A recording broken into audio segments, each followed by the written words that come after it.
오늘은 기독교 신앙의 중심이라고 할 수 있는 예배에 대하여 말씀을 나누려고 합니다.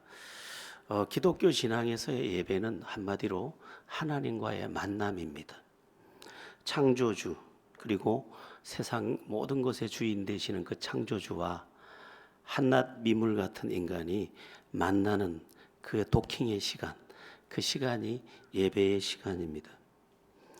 예배를 통해서 하나님의 인격과 우리의 인격이 맞닿게 되고 그 맞닿은 곳에서 하나님이 우리를 향하여 여러 일을 하십니다.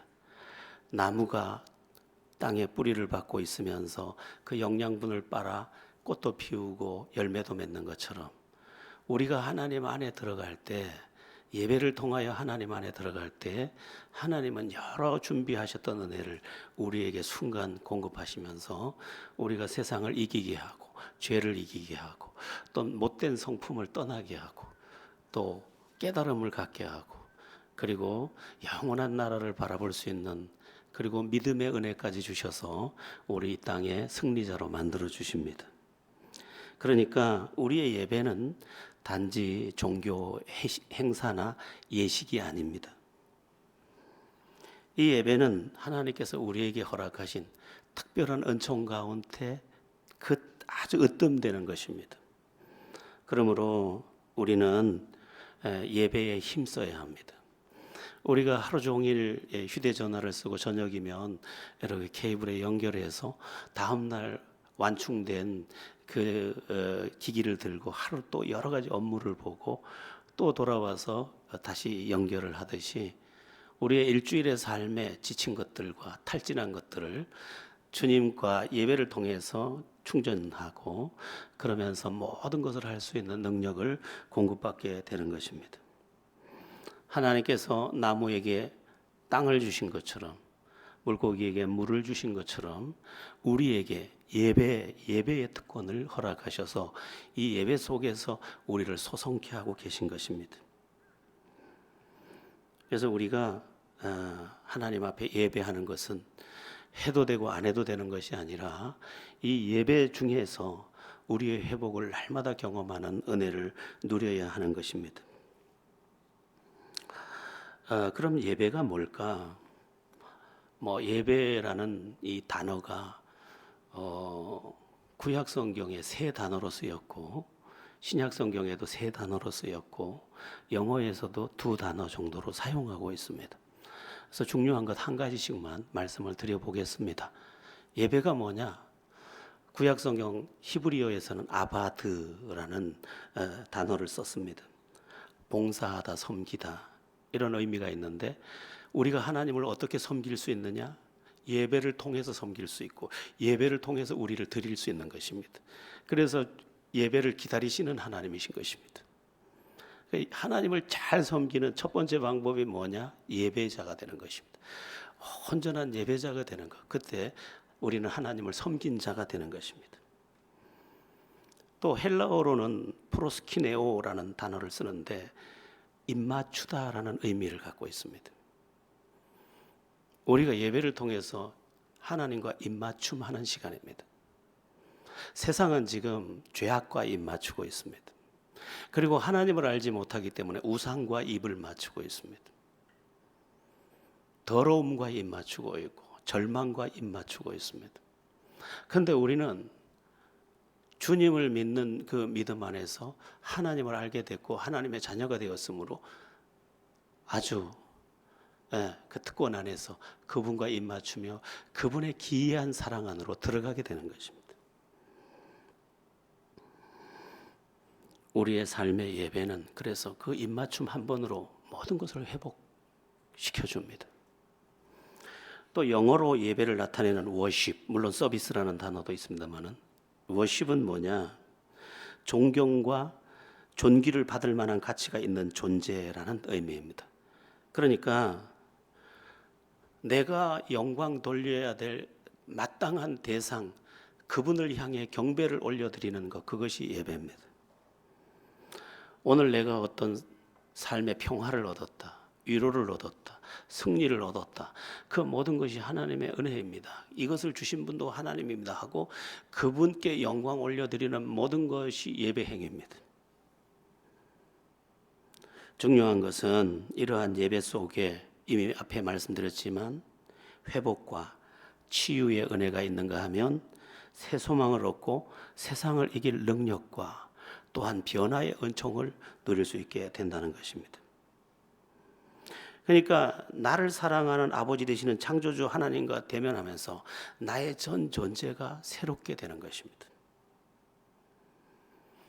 객지 생활을 오래 한 자식들이 시골 집에 내려와서 며칠 동안 엄마의 밥을 먹고 그리고 엄마 곁에 누워서 또 이런저런 이야기를 하다가 또 일어나서 밥을 먹고 그렇게 몇 날을 지나고 집을 나설 때 내려올 때는 지친 자식이 내려왔는데 나설 때는 싱싱한 자식이 다시 일터로 행하여 가는 것처럼 아버지 하나님의 품 안에 나와 예배하면서 회복된 그가 들어올 땐 신음하며 들어가지만 나갈 땐 당당하게 나가는, 그리고 비전을 붙잡고 나가고 꿈을 붙잡고 나가고 소망을 붙잡고 나가고 권능을 가지고 나가는 그것이 예배라는 것입니다.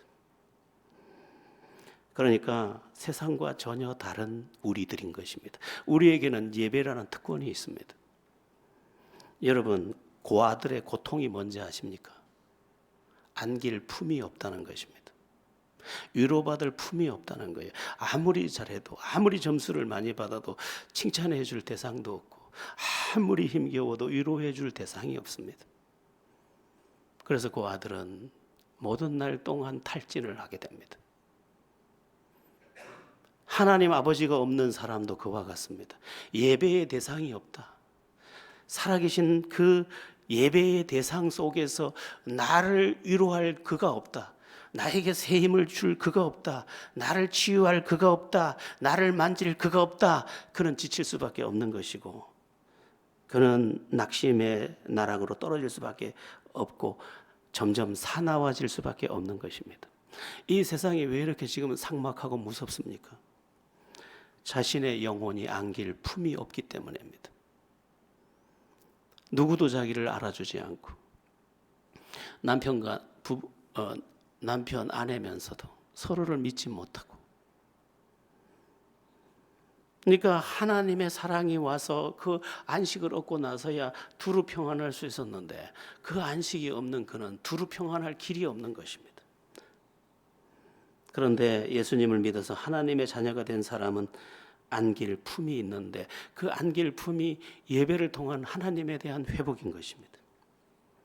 우리는 하나님 아버지 품에 덥석 안기면 됩니다. 그냥 아버지 하면 됩니다. 그 아버지는 우리를 기다리십니다. 누가복음 15장에 나오는 탕자의 아버지처럼 그렇게 저녁 불도 끄지 못한 채 우리를 기다리고 계신데 우리가 그 앞에 나올 때 그분이 우리를 먼저 알아보고 탕자의 아버지가 먼저 달려가 그를 쓸어안고 가락지를 끼우고 신발을 신기고 그를 위해 잔치를 열어주는 것처럼 우리가 예배의 자리에 진실로 나올 때 주님은 우리를 위해 준비한 잔치를 우리에게 마음껏 베풀어 주시는 것입니다. 그래서 우리는 진정한 예배자가 되어야 합니다. 참된 예배자. 이전에 제자들 교회 예배에 대한 구호가 4가지 있었습니다. 이건 오늘도 유효한데 참 구호로만 안 되는 것이 아쉽기도 합니다. 첫 번째, 준비된 예배. 두 번째, 만남이 있는 예배. 주님과 만난다 이 말입니다. 세 번째, 문제가 해결되는 예배.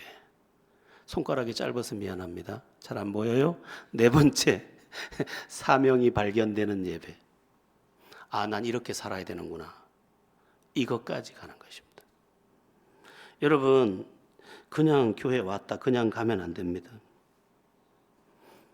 그러지 않기 위해서 미리 준비하는 것입니다. 우리의 믿음의 선배들은 토요일이면 이미 신발부터 깨끗하게 닦아 놓았고 옷도 별로 없지만 깨끗하게 다려 놓았습니다.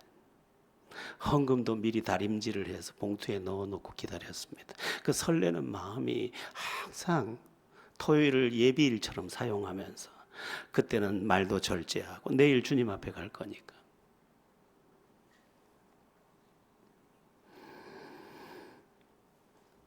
그렇게 준비된 예배 속에서 주님을 만나고 주님을 경험해야 합니다. 문제도 해결받아야 합니다. 어떻게 살아야 할지 사명도 발견해야 합니다. 그것이 계속되면 우리의 1년 예배가, 주일 예배가 52번인데 52계단을 오르게 되고 52계단 너머에서 우리의 변화를 보게 될 것입니다. 내 인생이 변했구나. 내 삶이 송두리째 변했구나. 52가지가 바뀌면 우리가 얼마나 바뀌겠습니까? 지금은 미국에서 살고 있는데 제 마음속에 늘 고마운 기억의 자매가 있습니다. 정영화라는 자매입니다. 초창기부터 저와 신앙생활을 같이 했던 분들은 알고 있습니다. 얼굴도 예쁘고 마음도 예쁘고 믿음도 예쁘고 행위도 예쁜 그런 자매입니다. 미술을 전공했고, 그 자매가 이런저런 소문을 듣고 저희 교회에 오게 됐습니다. 저희 교회에 처음 오던 그날을 저는 기억합니다.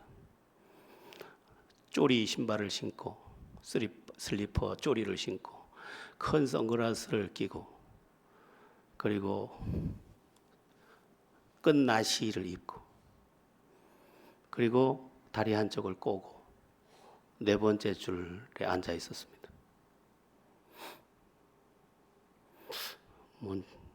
해수욕장에 왔다가 교회를 찾다가 왔나 생각을 했습니다. 근데 다음 주에도 오고 그 다음 주에도 오고 계속 오고 우리 교인이 됐습니다. 세월이 많이 지나고 이제 교회 건물을 마련해서 교회를 이전하며 수리할 때의 이야기입니다. 그 자매가 저한테 와서 이런 이야기를 했습니다. 목사님, 제가 왜 목사님을 이렇게 이리 가자면 이리 가고 저리 가자면 저리 가는 줄 아세요? 몰라. 여기 온 게 좋아서 온 거 아니에요. 그럼 어떻게, 왜? 라고 물었더니 자기가 처음에 저희 교회에 왔는데 첫 예배를 하는 그날 자기가 그동안 의문을 품고 있던, 왜 이런 거지 하고 의문을 품고 있던 하나님에 대한 의문이 그날 풀렸다는 거예요. 첫 예배 시간에. 그래서 너무 감사해서 돌아갔는데 또 다른 의구심이 하나 생겼다는 거예요. 그래서 그 의구심을 어떻게 하지? 아직 목사님하고 친하지도 않은데 물어볼 수는 없고, 그랬는데 예배 자리에 나갔는데 그 의구심을 품은 한 주간의 의구심에 대한 대답을 그 설교 시간에 그대로 하더라는 거예요. 풀어주더라는 거예요.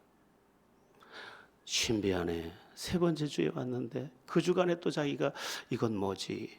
그는 묵상하는 사람이니까, 늘 말씀을 묵상하고 하나님 묵상하는 사람이니까 이건 뭐지?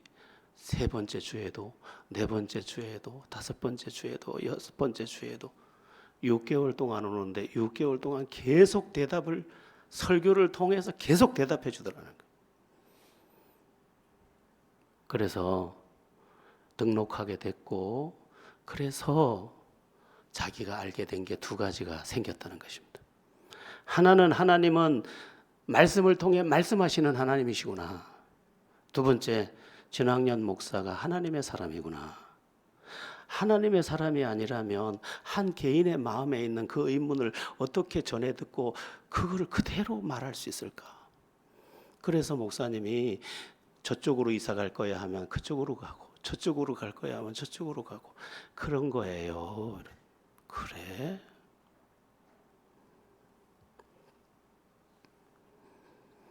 여러분은 예배 속에서 무엇을 경험하고 있습니까? 여러분에게 부탁드립니다. 하나님의 은혜를 사모하며 이 문을 여십시오. 심령이 가난한 자 복이 있나니 천국이 저희 것이며, 정말 은혜 아니면 안 됩니다. 하나님, 은혜 꼭 주셔야 합니다. 나의 이 갈급한 영혼을 불쌍히 여기세요. 은혜 주셔야 합니다. 그리고 가슴에 눈물이 고여 있거든 그것을 주님 앞에 토해 놓으십시오. 주여, 나의 눈물을 주의 병에 담으소서. 그리고 내 눈물을 닦으소서. 주님은 우리에게 담겨있는 눈물의 그 깊은 가슴을 알고 계십니다. 그러므로 갈급한 심령, 주님이 해결해 주실 수 있다는 기대를 가지고 주님 앞에 나와서 주 앞에 구하는 것입니다. 예배가 다를 것입니다. 우리가 지난 주일날 예배 끝나고 제자훈련 시간에 우리 유선옥 집사님이 이제 유선옥 집사님과 더불어서 강림 선교사, 캄보디아에서 헌신하고 있는 강림 선교사 이야기를 하는데, 강림 선교사 이야기를 하면서 이런 이야기를 해줬습니다. 예전에 강림 선교사님이 여기 와서 선교 보고하고 나서 하나님께서 나에게 말씀해 주셔서 그렇게 했다고 하는 이야기를 듣고 유선옥 집사님이 이렇게 물었다는 거예요. 선교사님은 어떻게 하나님의 음성을 들으세요? 그랬더니 의외의 대답을 하더라는 거예요. 깜짝 놀랄 대답을 하더라는 거예요. 그 대답이 뭐냐? 하나님은 누구에게나 말씀하셔요. 깜짝 놀랐어요. 이렇게 우리에게 말해 주었습니다. 여러분, 하나님이 누구에게나 말씀하십니다. 지난주에 봤죠. 시편 94편에서 귀를 지으신 이가 어찌 듣지 아니하시랴, 입을 지으신 이가 어찌 말씀하지 아니하시겠습니까? 우리가 다른 것에 마음이 빼앗겨서 못 듣는 것입니다. 우리가 다른 소리를 듣느라고 못 듣는 것입니다. 우리가 듣고 있는 세상 소리가 지금 주의 음성을 회방하고 있는 것입니다. 우리가 기울어 있는 그 세상을 향한 마음이 주를 향한 마음을 훔쳐가고 있는 것입니다. 여러분, 간곡함으로, 간절함으로, 사모함으로 주의 음성을 듣고자 하십시오. 주님이 말씀하셨습니다. 듣는 자는 살아나리라. 여러분, 누가 인생을 바꿀 수 있습니까? 아무도 못 바꿉니다. 매일 잘못했다고 남편이 아내한테 빌고도 다음날 똑같지 않습니까? 절대로 안 바뀝니다. 우리 학생들 절대로 안 바뀝니다. 주님이 은혜 주시면 바뀝니다. 근데 은혜를 누가 받느냐? 세례 요한의 때로부터 천국은 침노를 당하나니 천국은 침노하는 자의 것이니라. 주여 나에게 주세요. 이 사람이 가져간다는 거예요.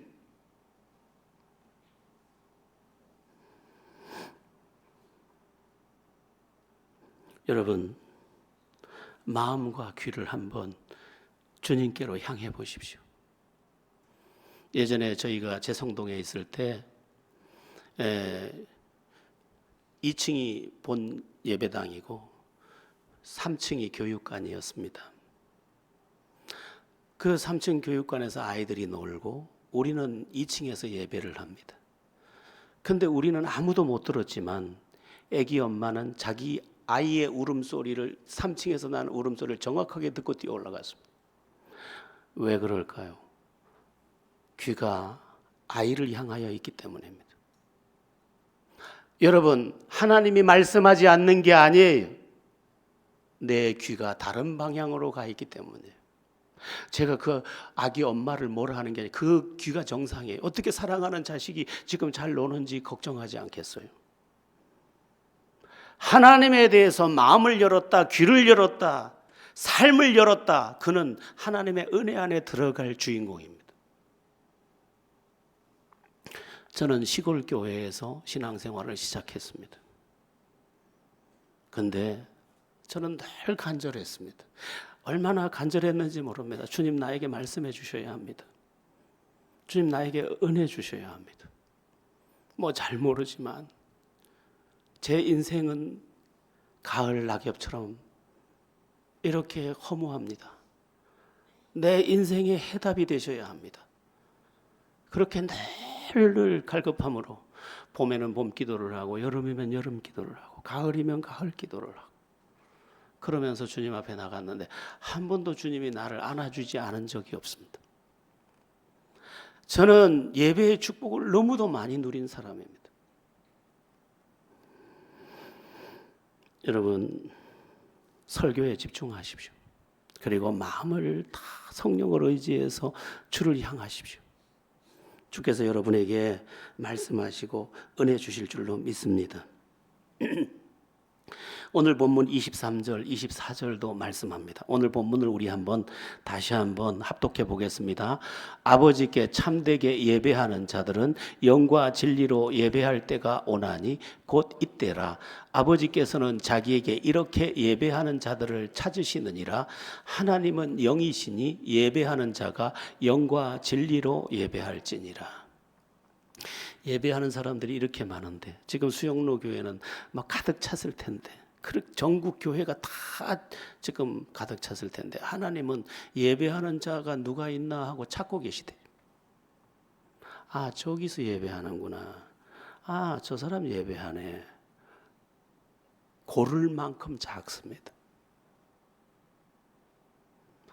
나는 예배자입니다. 내가 진짜 예배자입니다. 그가 되기 위해서 내가 주 앞에 설 때 나를 알아보시는 주님이십니다. 특별히 24절은 하나님은 영이시니 예배하는 자가 영과 진리로 예배할지니라 이렇게 말씀하고 있는데, 이 영은 푸뉴마라는 단어로 되어 있는데 성령으로 해석됩니다. 성령을 의지하여 예배하는 것입니다. 여러분, 우리의 예배 중에 성령이 나와 교통하며 운행하면 그 성령이 와서, 성령은 소망의 영이기 때문에 소망을 주고, 성령은 믿음의 영이기 때문에 믿음을 주고, 성령은 좋은 성품의 영이기 때문에 좋은 성품을 주고, 성령은 꿈의 영이기 때문에 우리에게 비전을 줍니다. 그러므로 전혀 다른 존재가, 다른 사람은 그냥 앉아있지만 나는 그분 안에서 성령의 사람으로 지금 태어나게 되는 것입니다. 어마어마하게 다릅니다. 제가 예배하던 시골 교회는 한 150명 정도 될까 모여 앉아서 예배했지만 저는 달랐습니다. 저는 정말 달랐습니다. 나의 전 존재가 주의 손에 들리는 것을 늘 봐야 했습니다. 여기 앉아있다고 다 똑같으냐? 어떤 사람은 청중이에요. 어떤 사람은 예배에 들어갔어요.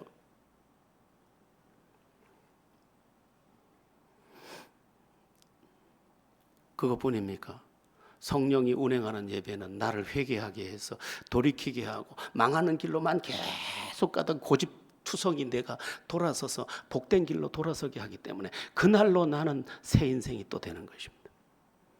예배가 얼마나 중요한지 모릅니다. 그래서 저희 고향에 가면, 그 교회는 뭐 한 400~500명 모이는 교회인데, 저희 고향 교회에는 그 예배가 올라가는 계단에 두 가지 이 돌로 크게 써붙여 놨습니다. 첫 번째 계단에는 성령 충만, 두 번째 계단은 예배 성공. 그래서 제가 이런 생각, 예배도 성공이 있나? 그러니까 의미 없이 왔다가 그냥 가는 예배, 그건 예배 성공이 아닌 거죠. 어떤 아이가 이렇게 계단이 가파른 교회 예배당 계단을 올라가면서 엄마 보고 이렇게 얘기를 하더랍니다. 엄마 빨리 요금 내고 집에 가자. 예배당에 들어갈 때마다 그 주정헌금이라고 예전에 1,000원 헌금하고 들어가자마자 졸다가 가니까 자기가 보기에 엄마 그거 어차피 들어가서 졸고 잘 거 그냥 뭐 요금은 내야 되는가 보니까 요금 내고 빨리 집에 가자 이러더라는 거예요. 이게 무슨 예배입니까? 여러분은 예배하고 있습니까? 지금 주님과 입 맞추고 있습니까? 주님을 경배하고 있습니까? 주님께 지금 굴복하고 있습니까? 진리로 그럼 예배한다는 의미가 뭐냐? 진리는 하나님의 말씀을 가리키는데, 진정한 예배는 하나님의 말씀이 운행해야 합니다. 저도 이게 너무너무 부담이 됩니다. 내가 진리를 전달해야 되는 전달자이기 때문에. 그래서 오늘도 제가 여기 와서 문만 열어놓고 나가려고 올라왔는데 못 돌아가겠는 거예요. 이 기도가 안 끊어지니까. 그래서 한참을 앉아서 기도하고, 주님 나를 세우면 안 됩니다. 이 종은 십자가 뒤에 감추시고 성령께서 역사하소서. 성령께서. 그리고 나의 모난 성품은 조금도 드러나지 아니하고 주님만 영광 받으소서. 그걸 이렇게 그 기도만 하다 가는 거죠. 우리 안에 진리가 운행해야 합니다. 진리가 운행해야 돼. 그 진리가 우리를 소성시킬 것이고 우리에게 새 날을 제공할 것입니다. 말씀이 들리면 마음이 뜨거워지고, 말씀이 들리면 길이 열리고, 말씀이 들리면 소망도 같이 임하는 것입니다. 우리 제자들 교회 예배는 영과 진리가 운행하는, 그리고 준비된 예배자들, 그리고 문제를 해결받는 예배자들, 만남이 일어나는 예배자들, 사명을 안고 일어서는 예배자들 다 되었으면 정말 좋겠습니다. 예배에 대하여 말할 때 영적 임재 의식도 중요합니다. 영적 임재 의식. 쉬운 말로 우리의 예배의 이 자리에 주님이 계신다라는 의식을 가지라는 것입니다. 주님이 여기 계신다. 이 의식이 있어야 된다는 것입니다. 미국 보스턴 지역에 골든 목사님, 영어가 골든데 골든 목사님이라는 유명한 설교가가 있었는데, 큰 교회를 담임하면서 설교에 대한 부담도 많고, 그래서 설교를 준비하고 이렇게 잠깐 기도하다 그만 깜빡 잠이 들었답니다.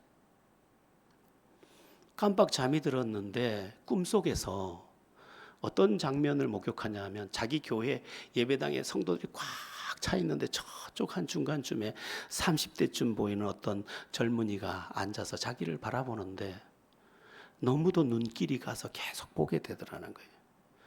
그래서 예배가 끝나고 그 사람을 만나고 싶어서 그가 어디 있느냐고 물으니 가고 없다고 하더랍니다. 그래서 그 안내하던 사람들에게 그가 누군지 알아보라고 했더니, 그들이 가서 알아보고 달려와 하는 말이 그 사람 이름이 예수라 하던데요. 꿈속에서 깜짝 놀라서 딱 깨보니까 꿈이더라는 거예요. 근데 이 골든 목사님은 목사님답게 생각을 했다는 거예요. 아, 주님이 이걸 말씀하시려는 거였구나. 우리가 예배하는 그곳에 우리만 있는 것이 아니고 주님이 함께 계시는 거구나. 그래서 그때부터 이 골든 목사님의 생각 속에 항상 주님이 이 예배의 자리에 와 계신다. 그리고 그 얘기를 모든 성도들과 나누면서 주님이 여기 와 계십니다. 임재 의식을 가져라. 그렇게 예배하며 같이, 주님이 계신데 설교를 함부로 할 수 없고, 주님이 계신데 예배를 함부로 할 수 없고, 그래서 예배를 온전하게 영과 진리로 하다 보니까 교회가 그냥 달라지더라는 거예요.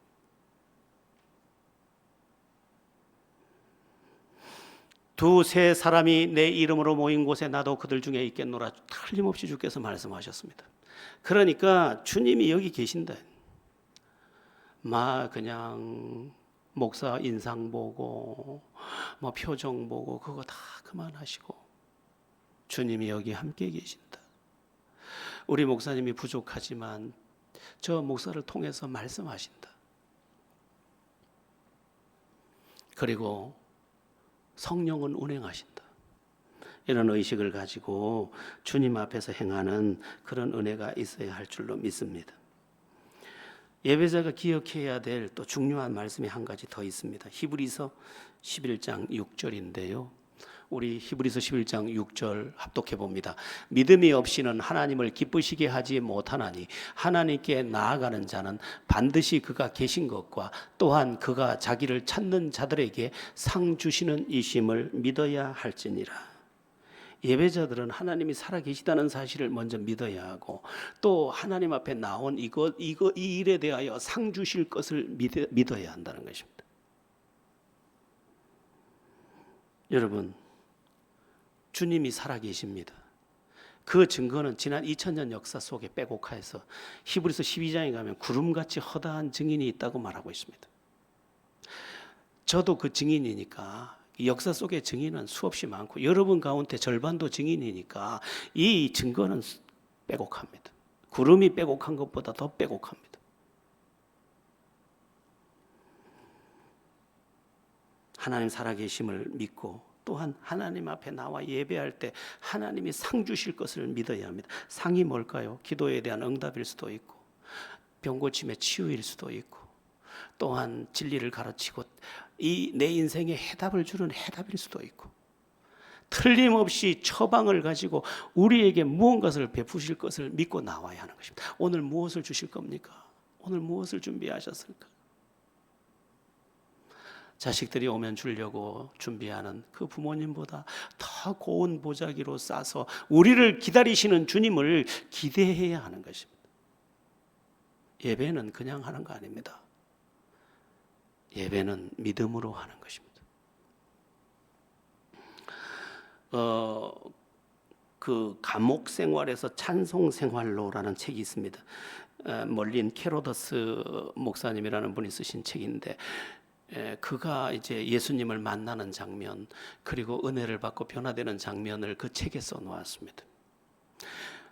할아버지 할머니가 이제 예배를 제대로 하지 않는, 우리 학생들처럼 저렇게 반질반질하고 예배를 제대로 하지 않는 자식을 손을 붙잡고 당신 자리 옆에 딱 앉혀서 똑바로 예배하자, 온전히 예배하자, 하나님이 살아계시다, 이렇게 말씀을 하고 이 캐로도스, 그 어린 캐로도스를 옆에 앉혀두었습니다.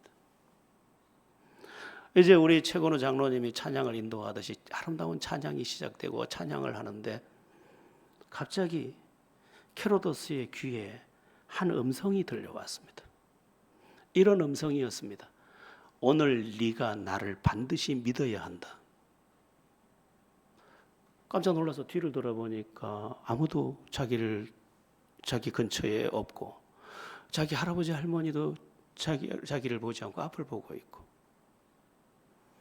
다시 두리번거리는데 다시 한번 고막을 때리듯이 너는 오늘 반드시 나를 믿어야 한다.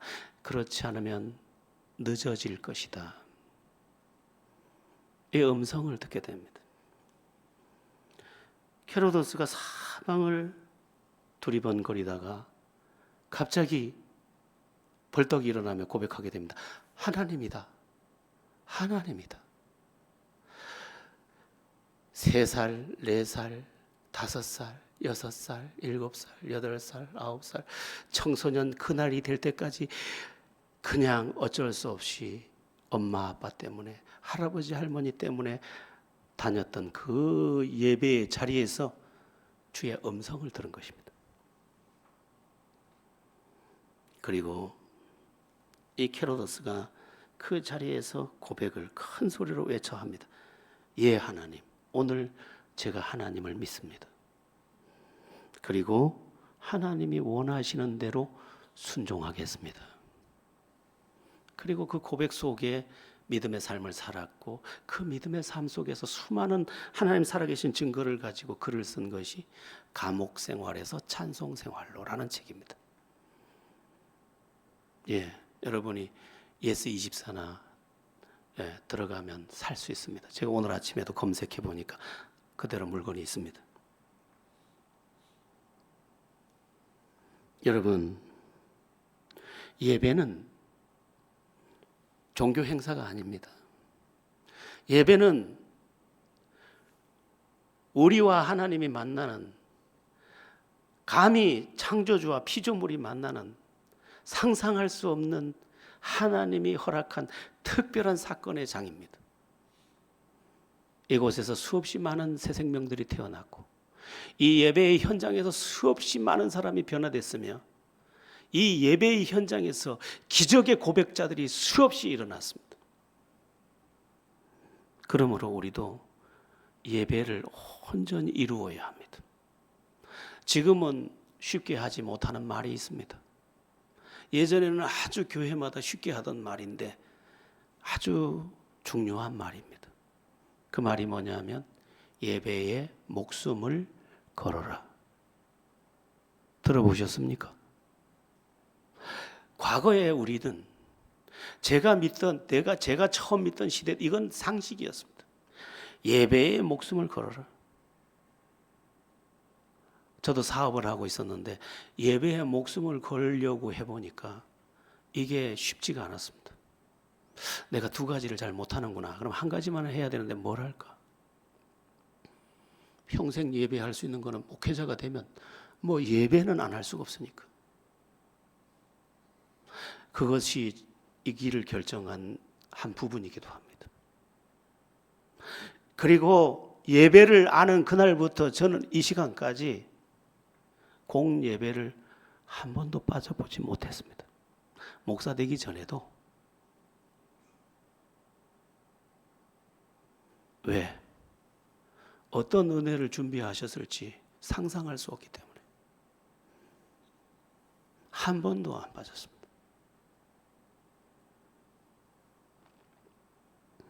아버지 환갑날도 주일이었지만 기꺼이 주일만큼은 포기하지 않았습니다. 예배는 하나님이 우리에게 허락한 참으로 놀라운 것입니다. 예배 이야기가 나와서 예배를 조금만 정리하고 마치겠습니다. 예배는 네 가지가 모여서 예배가 됩니다. 찬송, 기도, 말씀, 헌금입니다. 그래서 여러분 예배를 잘 하려면 찬송부터 잘 온 마음을 동원해야 합니다. 몸밖에 드릴 것 없어 할 때 온 마음으로 해야 합니다. 그 찬송의 자리에서 영의 회복이 일어납니다. 내 영혼의 굳은 살들이 밭갈듯이 갈아엎어집니다. 그리고 믿음을 가지고 간절히 기도해야 합니다. 은혜 주시옵소서. 주의 뜻 가운데 살게 해 주시옵소서. 그 다음에 말씀을 잘 들어야 합니다. 나보고 뭐라 그러는 거 아니야? 그렇게 들으면 절대로 안 됩니다. 여러분이 뭐간데 제가 하나님을 빙자해서 여러분을 치겠습니까? 난 그런 악은 저지를 수 없습니다. 그리고 헌금. 출애굽기에 보면 3대 절기를 말할 때 3대 절기를 반드시 지키라고 하고 빈손으로 보이지 말지니라 그렇게 말씀하고 있습니다. 할 수 있으면 헌금을 매주 내가 얼마만큼 드릴 수 있는지 잡아보고 중심을 잡아보고 그렇게 드릴 수 있으면 좋겠습니다. 우리 그 실천하는 분이 우리 전도사님들이신데 보니까 해보면 압니다. 하나님이 어찌 떼먹겠습니까? 절대로 안 떼먹습니다.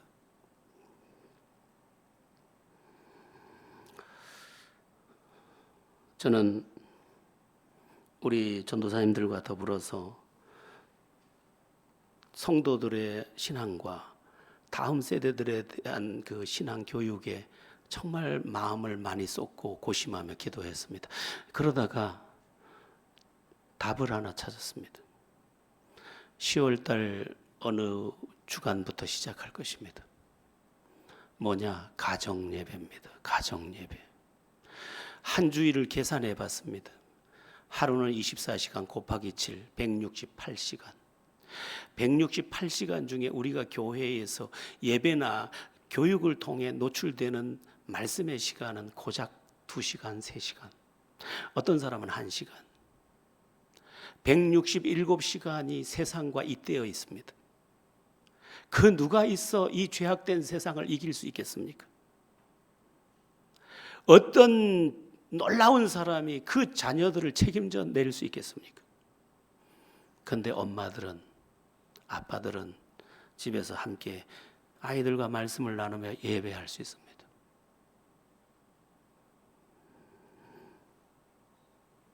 그러면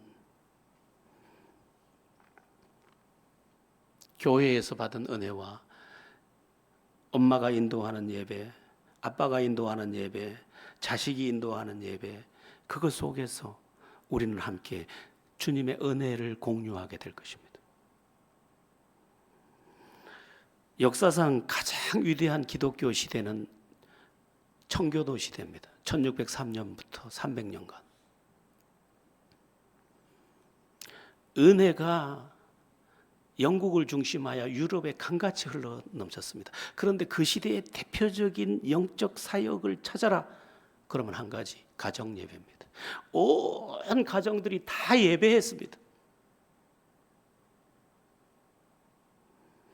300년 동안 영국은 그 은혜의 은혜를 누렸습니다. 오늘날도 마찬가지입니다. 우리가 이 공예배를 회복하고 그 다음에 가정예배를 회복한다면 우리에게도 그 퓨리탄들의 위대한 믿음의 계절이 우리에게 임하게 될 것입니다. 시편 128편 말씀을 읽고 마치겠는데요. 우리 시편 128편 말씀과 같은 은혜가 여러분의 가정에게 임하게 되기를 기대합니다. 우리 시편 128편 1절부터 6절까지 합독해 보겠습니다. 여호와를 경외하며 그의 길을 걷는 자마다 복이 있도다. 내가 내 손이 수고한 대로 먹을 것이라. 내가 복되고 형통하리로다. 내 집 안방에 있는 내 아내는 결실한 포도나무 같으며 내 식탁에 둘러 앉은 자식들은 어린 감람나무 같으리로다. 여호와를 경외하는 자는 이같이 복을 얻으리로다. 여호와께서 시온에서 내게 복을 주실지어다. 너는 평생에 예루살렘의 번영을 보며 내 자식의 자식을 볼지어다. 이스라엘에게 평강이 있을지로다. 자식들 앞으로의 길이 참 험합니다. 매일 게임만 하는 저 자식들, 매일 유튜브만 보는 저 자식들. 요새는 짤이라고 해가지고 또 짤막짤막하게 나온 유튜브가 찰칵 하고 볼 수 있습니다. 60이 넘어서 짤까지 배워가지고 얘기해야 되니 슬프기도 합니다만은 얘들을 사는 세상은 얼마나 무서울까. 자식들이 못돼서가 아니고 이 험한 세상을 어떻게 살고, 저에게도 손자가 있는데 저 손자의 미래를 어떻게 살 거죠? 그런데 딱 한 가지 답이 있습니다. 그때도 하나님이면 충분합니다. 하나님의 은혜면 됩니다. 그 하나님의 은혜의 회복의 터가 어디냐? 예배, 예배. 가정의 회복의 터가 어디냐? 예배, 예배. 예배에 여러분 목숨을 거십시오. 다시 예배를 회복하고 믿음을 회복하고 영광을 회복하고 은사를 회복하고 능력을 회복하고 비전의 사람, 나는 날마다 꿈꿉니다. 그렇게 되는 여러분들 되기를 기대합니다. 하나님의 은혜가 예배자들 속에 넘치게 되기를 예수 이름으로 축원합니다.